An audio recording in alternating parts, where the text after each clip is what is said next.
You're listening to the Good Question Podcast with Richard Jacobs. Our goal is to make each of our guests exclaim, that's a good question. I don't know the answer. Because when that happens, it means you, the listener, may be inspired to learn more beyond the interview and to ask great questions yourself that lead to new insights. In this podcast, we cover historical and current anthropology, comparative religion, and history. Welcome, and let's get started. Hello, this is Richard Jacobs with the Good Question Podcast. My guest today is Meier Miller.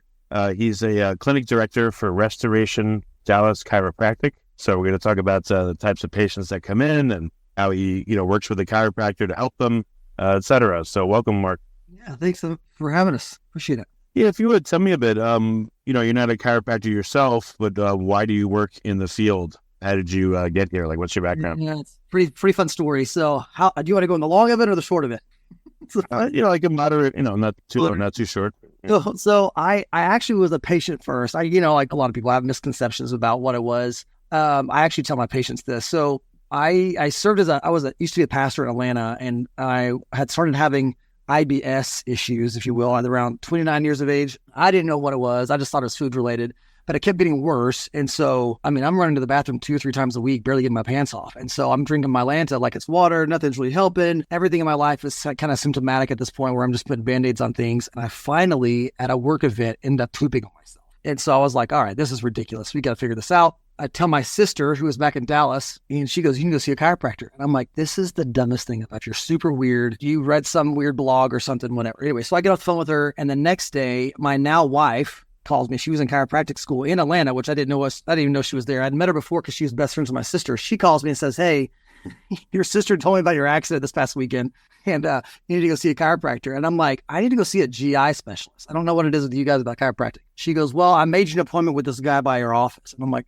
so she goes, please go see him and just go and see your x-rays and just hear what he has to say, and you can make an educated decision about moving forward. So of course I wanted to kind of date this girl. So I kind of go and I kind of placate this whole situation. I'm going arms crossed. I'll get to the chase here in a minute. But anyways, long story short with this part, he ends up showing my x-rays, and I'm 2 inches, like from calling a GI and going down the surgery route because I'm obviously can't keep anything down my stomach. And he shows me my x-rays and explains to me the nervous system. First time any doctor's ever sat down with me long enough to explain to me what's going on and why I got in that situation to begin with.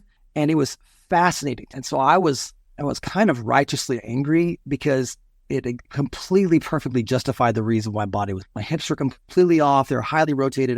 Found out I had no disc in my L5, S1, which those nerves that come out of that part of the spine go directly to my colon. So there's no way that stinking organ's working like it's supposed to. And it's going to lead to the symptom that I was having. And so putting medicine in me was not going to fix it. It was just going to regulate a symptom. So we start dating. She ends up opening her own practice. I help her. And so now that's what we do full time. We end up getting out of ministry. So we've been doing that for almost 10 years now. So that's how I got in it all. The ministry, how does that dovetail with the chiropractic, or does it at all? No, it does a lot, because just pastoring patients is the same as pastoring people in your church, right? It's just taking care of them. It just looks, the 4 walls are different, but I use leverage relational equity. We pray with our patients. I care for them just like I would, people to church. So, it doesn't matter to me. It's still a calling of my life of taking care of patients. This is, primarily this is through chiropractic. It's just more physical, but we do a lot of emotional and spiritual and, other indirect counseling and just talking with people to make them feel heard and loved on, know they have a place. So it's kind of part of it. I would assume that not all the patients are of faith. How do you mention things to test and see if they're open to it, or how do you guys work with patients differently? If I come in and, it's my first time seeing you, will I be told anything special? How does it work? Yeah, no, it's a good question. So most people come in with, and they're in some need, right? So it's usually pain of some sort. And so when we walk them through, we take a full history of them, kind of figure out what all kind of traumas have you been in, the big traumas, what's going on currently, what's your main concern, and expounding all that stuff. So I want to know when it's happening, how often it's happening, what are you trying to do to make it better? And then I think the biggest shift, Richard, is we actually explain to them what we're actually checking for and why we're checking for it, and actually how it pertains to their specific issue. So we do a lot of education on the nervous system because no one really understands its role, even though we know it's crucial. We just don't really fully understand the explicitness of what it actually controls. And so I don't care if you're a man of faith or whatever, you got the same body I do. It's made the same way mine is. So regardless, you have needs, and I'm going to address those needs. So, and I can go into that just in terms of what we say and what we educate on. But I think that's probably the biggest premise is we're starting on the same grounding of, hey, here's how your body functions. Here's how your body actually goes about trying to fix something. And so if you compete with that, you're really not going to get to the core issue of the problem. You're just going to keep kind of using different forms of duct tape to try to fix this. So that's our goal, is to get to the cause. Well, okay, but how do you do that though? What do you guys do special to actually find out the root cause of what's going on? Yeah, so I'll give you an example. I had this lady come in, 73-year-old. She had just retired, and she's overweight. Her husband's in the hospital. She's like, Mark, I got to get healthy. I got to start. I'm not going to end up like my husband. And I'm like, great. I'm like, I love it. Let's go. She goes, however, how in the world are you going to help? She had sciatica pain down her left leg, bladder incontinence. She had a lot of GI issues and back pain. She goes, how in the world does a chiropractic adjustment fix my bladder issue? I kind of get the muscle stuff because the spine's in the back and muscles, and you kind of move the bones. It takes less pressure off, kind of a thing, and it makes it feel better. I go, that's a great question. You're kind of skeptical like I was, just like make it make sense. I've also had this exact same conversation with my brother, who's been a medical professional. He was at Vanderbilt. Now he's a concierge doctor in Nashville. The exact same conversation with him. He's like, I don't understand how y'all make these claims about heart disease and cancer. I go, hold on. Let's talk about what organ in your body controlled is your brain. That's what I'm telling this to the same page. She goes, your brain. I go, what does your brain do? She goes, I don't know. I go, yeah, you do. I go, what does your brain do? Does it send signals? I go, through the what? The nervous system. To where? He goes, I guess everywhere. I go, yeah. I go, your brain controls every aspect of function in your life. So nothing works. Like no hormones can balance, your muscles can't move, your stomach can't digest food, you can't produce the right amount of stomach acid, you can't produce, like nothing works unless signals come from your brain down your stinking spinal cord, out through all these nerves to literally control and regulate and heal every cell, tissue, organ, muscle, tendon, ligament. I go, but guess, and I told her, I go, well, guess what surrounds and protects the spinal cord and those nerves? Your spine? I go, yeah.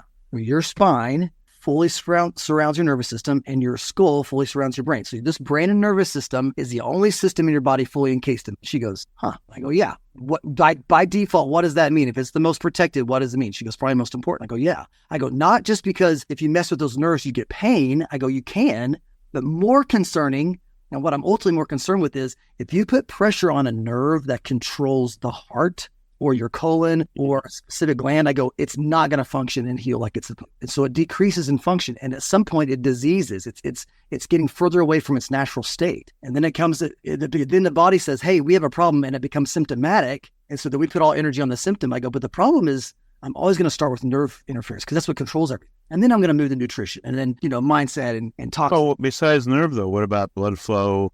Again, a nerve could be, I guess, pinched or compromised. I mean, it's not just nerves too. Like you could have a joint that's open and like the muscles and maybe the tendons and ligaments are trying to close the joint that's swollen open. I mean, I think there's like a lot of physical, mechanical things that could cause problems, Right. Yeah. So there's trauma, right? There's scar tissue and things like that. But again, ultimately the nerves are what control the muscles that create the inflammation, right? And so, and same like blood, people are like, well, we'll talk about blood stuff. And I'm like, well, what controls the heart that regulates all the blood in the circulatory system? Like, it's the nerves. That's what's created in the first place. So I'm going to always start there in the nervous system. And then how we do that is we check x-rays. Because that lady goes, well, how do you know if there's pressure on a nerve? I'm like, well, I'm going to take x-rays of your spine because if your bones are in a specific position, kind of go back to your point, if there's joints that are malshapen or there's degeneration in bones or discs or there's deformities or the structure's not off, then I can specifically pinpoint where it is putting pressure on a nerve that's causing not just pain, but dis-ease and disjointedness. So there's a specific structure we look for. Spine has to be straight from the front. You have to have level hips and then 3 45-degree curves from the side. So that's optimal. Okay. Again, I don't know, what does that mean for the patient? Like, the chiropractor will do the normal adjustments. Will they do something different to address the nerve function? I mean, In other words, like what happens like after we take x-rays? Like what do we do from there? Oh, so that's what you do first is you'll do x-rays. Okay. And then, what do you guys do differently that other chiropractors may not do?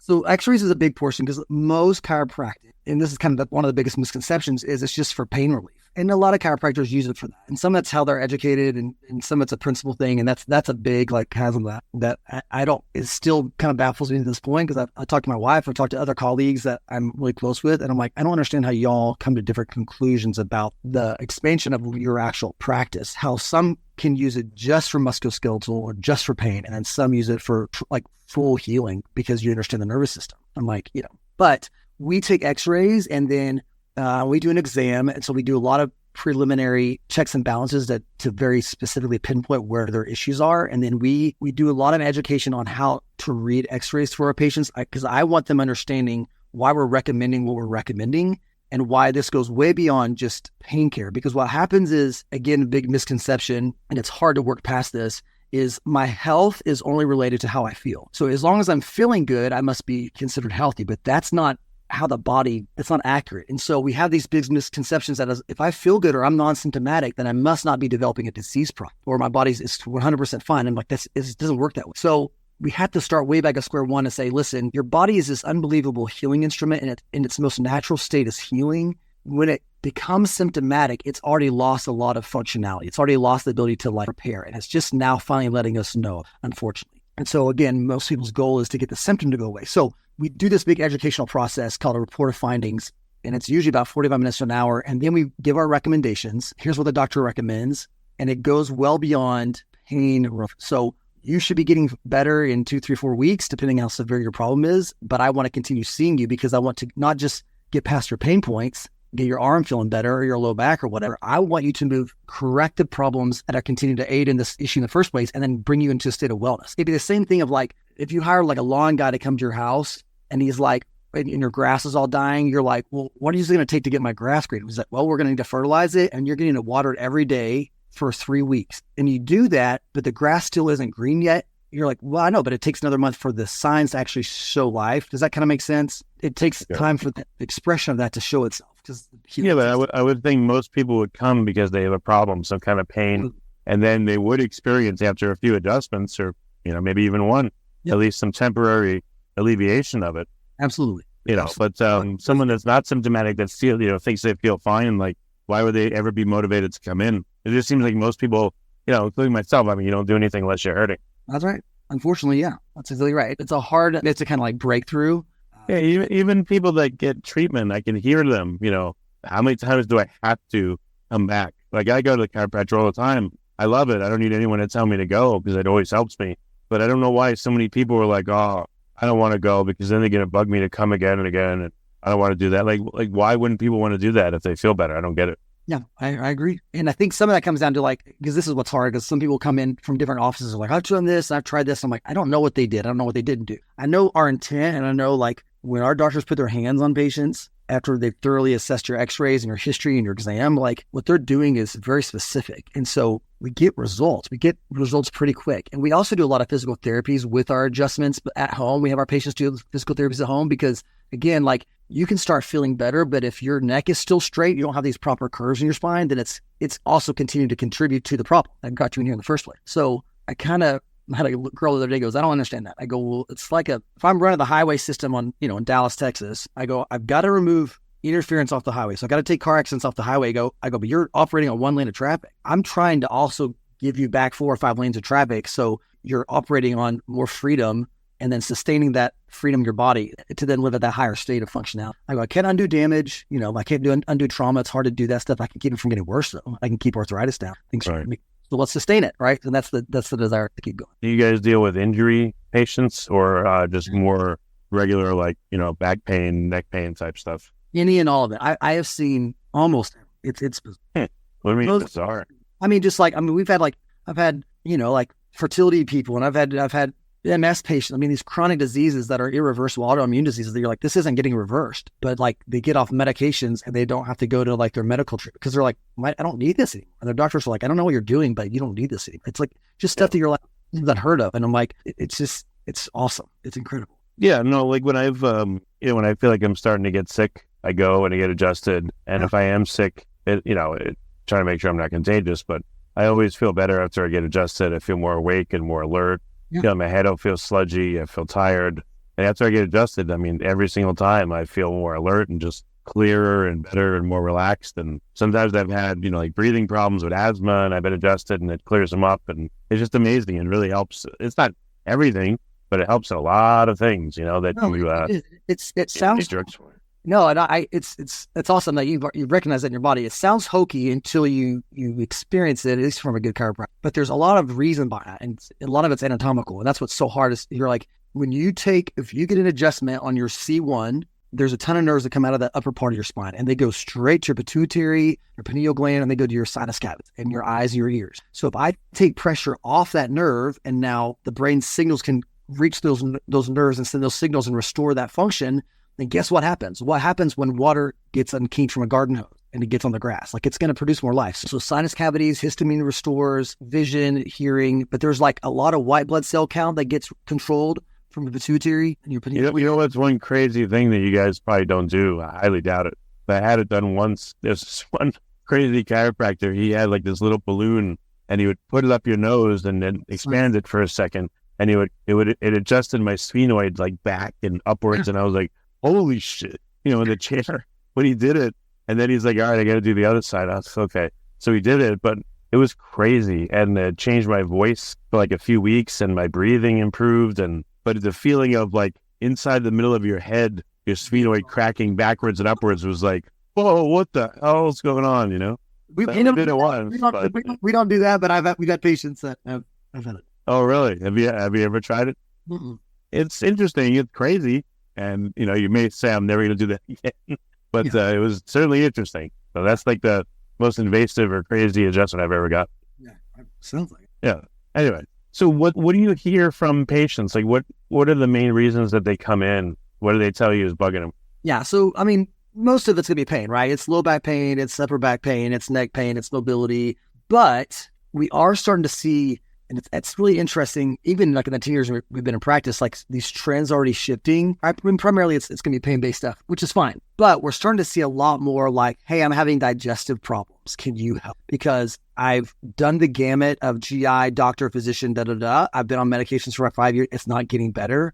But someone told me to try this out, and you're like, yes. And then it is bizarre, but not. Like, when you look at their spine, their middle part of the spine, which all controls digestion, is a mess. We're seeing a lot of digestive stuff.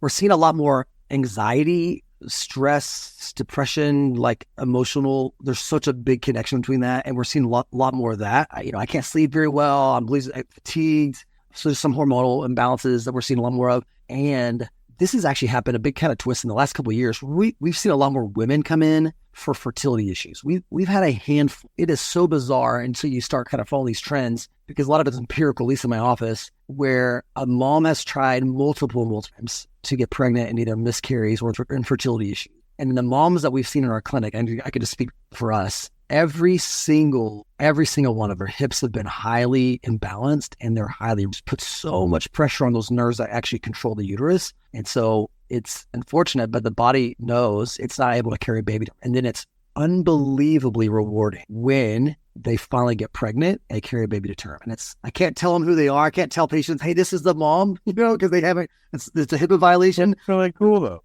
That's really cool. But it's like seeing these little rugrats running around her office, and I'm like, she tried for 10 years and couldn't do this. Do any of the mothers name their kid subluxation in honor of it? Yeah. This is my son, subluxation. Nice to meet you. That's exactly right. Yeah, right. That's really cool though. That's I can see how that's like amazing. That's really, really cool. Yeah, we also starting to see a lot more kids too. I think that there's a lot more trust developing, especially like this younger generation. Like Gen Z is very open. And not just my kids used to go, well, they still do. Now they're teenagers, so they kind of complain, I'm okay, you don't need that. I'm like, yes, you do. But when they were little and they would get adjusted, they would get so much energy. It's like you gave them sugar. They would run around like crazy once they were adjusted, And so that's how we knew like it helped them. They felt better. It's weird and not weird, yeah. I don't know if you noticed that, but yeah, they got a lot of energy after they were adjusted. I noticed it with my own kids, and then kids in our office, yeah. Do your kids do the same thing, or do you notice other kids do that? No, our kids have been adjusted since birth, so. No, I mean, but every time when they get adjusted, do they suddenly get more energy and like run around like crazy, or does it not seem to affect them like that? It depends. Sometimes they calm down. Oh, okay. If they're hyperactive. Oh, interesting, because they're out of balance. I see. So it's gonna regulate. It's weird. Sometimes they'll crash. They'll be like, and I'm like, you were out. Like you okay. Reset. What about people that have anxiety or depression or that kind of stuff? How does it affect them, the adjustments that you've seen? Yeah, so it gets a little tricky because I'll give you a case on this, right? Like with one of our patients, she came in and she came in for low back pain. Right? That's what we do, and then we get into her spine, we dig into her history, and oh my, if she had the biggest like covering was like you had no idea.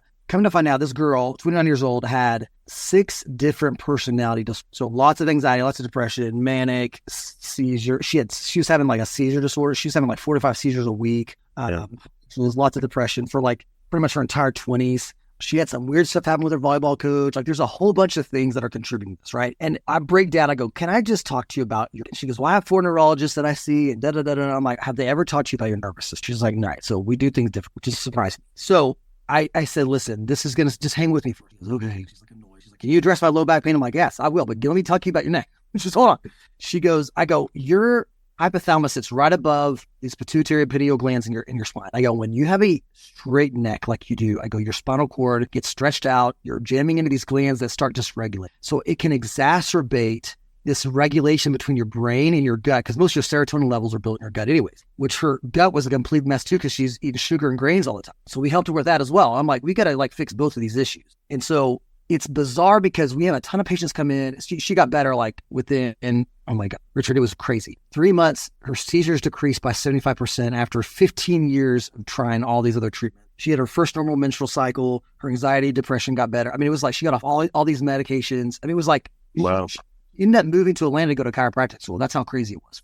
That's really cool. But we have so many patients, and they say almost verbatim the exact same thing, because most of them don't come in for anxiety or stress reasons, but it's so pervasive in our culture, stress and stuff, that they say circumstances haven't changed, but I'm responding way differently than I normally. I don't. When we look at the correction in their spine, I'm like, you have consistently less pressure on those nerves that control those glands that regulate those hormones. So you mean like someone could say, I used to get angry all the time at like the slightest provocation, and now I'm more patient, for instance? Yeah, I'm not as volatile as usually what it is. I'm not as up and down. Yeah, I still have my boss. I still have no money. I still don't like my husband, whatever. But, I'm normally like a spiral, and I'm not doing that as much. And this is like 3 to 4 weeks after they start. It's crazy how quick. That's really cool. It's fascinating. What have you seen in people? Like some people, I would guess, come and then they don't come back after a few weeks. And some do, and they stay for a long time and continue to be a client or a patient. What do you see as the difference? Like, why do people come back or not come back? Yeah, so honestly, a lot of this is education. Like, it's understanding, hey, ideally, because I had a lady, she goes, how long do I have to keep doing this? And I go, well, you can do whatever you want. I'm like, you're not beholden to me or anything. I go, but you're responsible for your health. So this is sort of the education on the front end. You're responsible for your health, not your insurance provider, not your pastor, you, because you're the one that lives with the outcome. So if you understand that, and I go, and if you understand like the necessary implication to keep pressure off your nervous system, then ideally you want to be doing this forever, because this isn't just about relief. Most of my patients, I've got patients that have been here with me that are like literally our entire practice, like 9.5 years. Right. And I'm like, no, they're not in pain anymore. And blah, blah, blah. Why are they still coming? I go, because they're maintaining. I go, you do that with everything else. I go, you don't water your lawn until it gets green and stop watering. You don't brush your teeth and then not have cavities and don't brush them again. What I've noticed is, the after I've been going for a while, you just get more aware of like how you're feeling. You don't just brush it off and like, oh, I'll just take some ibuprofen. My head hurts. It's like, no, I'll go to the chiropractor, and I know as soon as they get adjusted, I walk out, I'm like, oh, headache gone, feel great. So for me, that's what I just noticed more about myself, and I know when I'm out more often. But I just want to go. I like no one has to tell me to go. I just want to go because I want to feel good more often. That's plain and simple for me. Yeah, and it's right. The biggest pushbacks, right, is time and money, right? It's hard and consistency, and I'm busy. And I'm like, I know, everyone's busy. Everything's busy. Your nervous system doesn't care. Good. Sorry. What's the recommended frequency? And I'm sure it's different for every person, but what's like a general frequency? Once you're out of like an acute problem phase, like a maintenance level, what would that look like for people? Is it once a week, once a month? Yeah, so most patients, so we kind of have like a corrective phase, which differs based on kind of x-rays and exam, how degenerative you are, and symptomatic, right? And that we usually start people out at 3 times a week for a season, and it could be 2 or 3 weeks, it could be a month, it could be 2 months, depends, and then drop them down gradually for muscle stability and changes. And then most people, myself included, maintain weekly. There are some that can maintain every other week, but you either have to have like a really good looking spine and know how to handle stress well. And that's shifted too. I was in a meeting with a whole bunch of colleagues recently. There's a guy, he had been in practice for 50 years. And he goes, I used to be able to maintain people every other week. I can't do it. He goes, the state of like where people are so stressed out, and it wreaks so much havoc on our body. He goes, it's hard for people to even stay in like homeostasis, like just balance at even once a week. It's hard. So that's where like our bar none. And some people are like, well, I can't afford that or whatever. I'm like, I get it. well, let's figure it out, right? Let's do something. Something's always better than nothing, but our once a week is usually. What about insurance versus cash pay? Is it better to have people think of this as a cash pay type thing if they can do it? Or is it, do they have like, if you have insurance, they give you like a certain number of visits and they restrict stuff and blah, blah, blah. What makes a better patient? One that says, oh, I want to use my insurance, or one that's just open to like, all right, you gave me a good rate on cash pay, I'll do that, and I don't have to deal with any of that junk. Yeah, no, and this is a big struggle, right? So we specifically chose to be out of network, which is a harder road to get patients, right? However, we have found ways to make care affordable. So that's part of our education process, is realizing, hey, insurance's goal is to not get you. Well, I'm paying for it monthly and it's $500, $600 I get, and you're like, I got it. So if it can benefit, then yeah, we're gonna use it, right? If they cover a couple adjustments or a portion of your copay, then yeah, we'll leverage that as much as we can. But you need more than the 12 adjustments that they think is going to need you to get to feel better. And that's all like, you can go read definitions on what is medically necessary, and it's all like, it is basically like, they have no idea. They just use, if you layer like insurance on top of regular healthcare, it's like garbage layered upon garbage. For regular healthcare, it's forget it. We've had like international people, like somehow they find us and, they'll move back to France or wherever. And they're like, we do this completely opposite. I'm like, no, I know we're very symptomatic. And it's hard though when you're like, but I need my insurance to cover for it. And I'm like, well, I hate to tell you this, you've been lied to. It's not their responsibility to get you better. Like, your health is your responsibility. And unfortunately, insurance's goal, especially how they see chiropractic, is more therapeutic, right? It's kind of like almost like massage. And so if you're not getting better after a certain amount of treatments, and this treatment isn't helping, and so we're not going to cover this anyway. So when people say, well, but I get 30 adjustments, I'm like, you really don't 30 adjustments. I have to justify those 30 adjustments. And I can't justify those medically necessary unless you're in acute pain. But if you're in pain after 30 adjustments, then the treatment's not working. So I'm like, and you're not getting better. So some people are like, well, then just adjust me once a month so you can keep, and I'm like, but then you're not getting better. You're staying in this like symptomatic state. So how about we forget insurance altogether? How about I work around that and I make care more affordable to where you pay out of pocket and you get better care, because they don't know what you need. They're reading some piece of paper saying, hey, you need this and this. We're not going to cover x-rays. I'm like, but they don't know. Right. So we played that game and we benefited on the side of the patients, because I want to help you. I'm like, good gosh, this is ridiculous. And then patients are like, all right, they end up realizing, because we make it affordable, it's got to be, especially if you come frequently and regularly, like the dentist, you're going twice a year, this is different. So it's affordable. It's not cheap, but it's also like, what do you value? I'm like, you're wearing a $500 watch. And I'm like, you can't pay for a $37 an adjustment. We got a problem. That's a $2,000 phone in your pocket. Well, but I pay monthly on it. Yeah, sure. But what do you value though? Like, this is your health. I'm trying to so we had those conversations, and sometimes they're hard. And sometimes people are like, well, this isn't for me. I'm like, okay, I understand. I'm like, all right. Yeah, that's crazy. Try to keep the door open, and I don't want to burn bridges. That's not my goal either. All right. And I understand this isn't for everybody. Like, for the sake of like our office isn't for everybody. I think everyone needs chiropractic because everyone has a nervous system. But so what do you see as the future of the clinic you're in? Where, what new things are you guys working on? Where are you headed with treatment? Yeah. So right now we're trying to make things simpler for our patients, so more efficient. And so a lot of that's going to come with like automation. So it's just some technology to like text things through, to automate paperwork and efficiency in our office. And that's kind of what we're focused on right now. As a practice as a whole, I really see in this chiropractic becoming a lot more mainstream from a healthcare perspective versus this kind of side pseudo redheaded stepchild, to use that analogy, kind of alternative health kind of model. It's becoming more mainstream. I think because people are fed up with the medical model. And I know there's definitely a time and place for that, for sure. But I'm running in and out of these offices. I'm on 15 meds. Nothing's helping. And it's just keep band-aiding. And then I've tried this and it's not working. And then I tried this for a week and I don't understand why. It's just, I think people are being burned by that system, rightly so. It's not designed for that. It's not designed to heal. It's just designed to regulate symptoms. So I think it's becoming more mainstream and more accepted. And people have their bad blood with it, because there's some bad chiropractors out there, just like there are medical. Okay.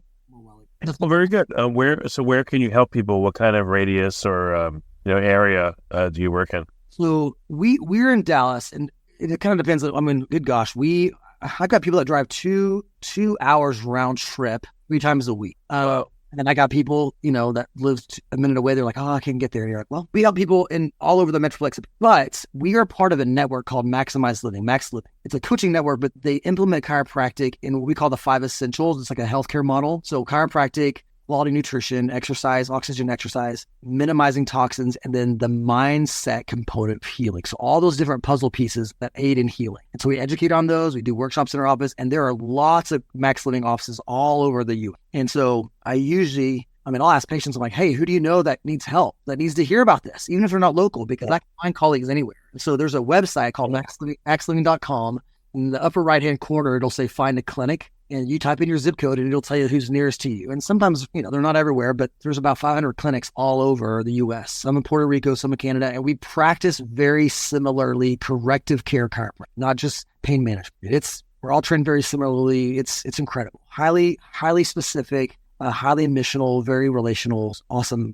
So it's a really cool mission to be a part of. And our goal kind of as a movement is to basically transform health, because people are sick and dying. And they're thinking the bottom of a pill bottle is going to help them. It's not. That's not what it's designed for. And so, until we kind of educate and say, hey, like your body's made to heal, but not that way. So, but it's shifting. It's neat.